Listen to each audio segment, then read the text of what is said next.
Hi అండి, this is Saritha. Welcome to Saritha's kitchen. ఈరోజు special curry కోడిగుడ్డు చింత చిగురు. ఈ చింత చిగురు అంతా కూడా శుభ్రంగా సపరేట్ చేసుకోవాలండి. ముదురు ఆకులున్న చిన్న చిన్న కొమ్మలు అవన్నీ తీసి పెట్టుకోవాలి. తర్వాత ఒక 2-3 టైమ్స్ శుభ్రంగా కడిగి పెట్టుకోవాలండి.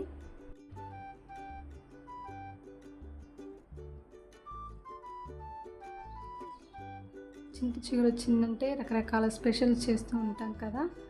ఈరోజు నేను చింత చిగురు కోడిగుడ్డు చేస్తున్నా.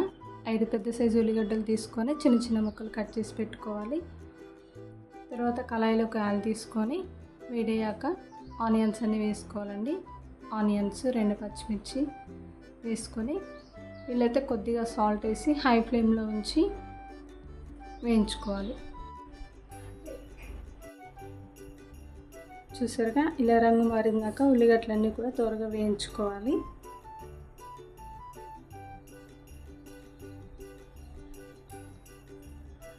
ఇలా వేయించుకునేటువంటి ఉల్లిగడ్డలోకి పసుపు అండి, 1/2 టీ స్పూన్ పసుపు, తర్వాత అల్లం వెల్లుల్లి పేస్ట్ కొద్దిగా 1/2 స్పూన్ సరిపోతుంది. ఇదంతా కూడా పచ్చివాసన పోయేదాకా కలుపుకుంటూ ఉండాలి.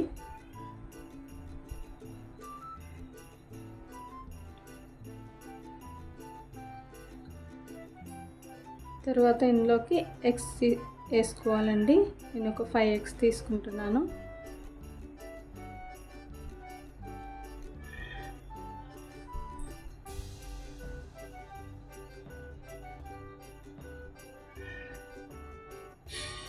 ఇలా ఎగ్స్ వేసిన తర్వాత మొత్తం పొడిలా వచ్చేలా మొత్తం అంతా కలుపుకుంటూ ఉండాలండి.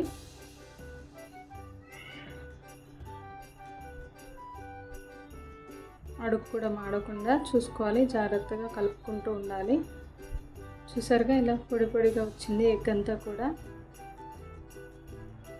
ఇప్పుడు ఎగ్లోకి శుభ్రంగా కడిగి పెట్టుకున్నటువంటి చింత చిగురు, కొంతమంది నలిపి వేస్తారని, నేనైతే డైరెక్ట్ వేసేసాను.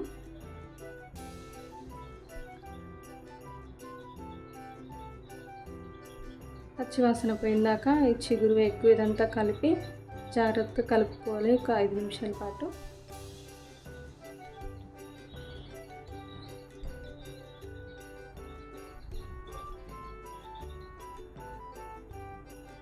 కొద్దిగా సాల్ట్ వేస్తున్నానండి. నేను స్టార్టింగ్ కూడా వేయలేదు సాల్ట్, ఇప్పుడు సరిపడా వేసుకుంటున్నాను.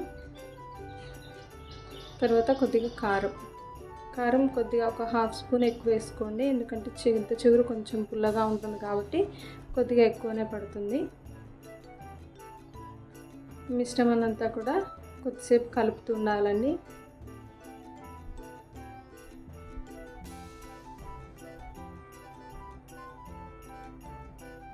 తర్వాత కొద్దిగా 1 స్పూన్ ధనియాల పొడి, 1 స్పూన్ మసాలా వేస్తున్నాను. ఇప్పుడు ఈ మిశ్రమం అంతా అట్లా ఒకసారి అంతా కలిసేలాగా కలిపేసుకోవాలి.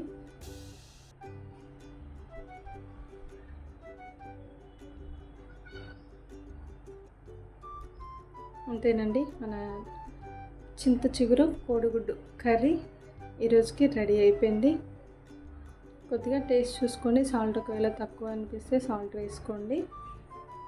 అంతేనండి, కర్రీ రెడీ అయిపోయింది. నచ్చితే లైక్ చేయండి, షేర్ చేయండి. మరిన్ని వీడియోల కోసం నా ఛానల్ని సబ్స్క్రైబ్ చేయండి. Thank you.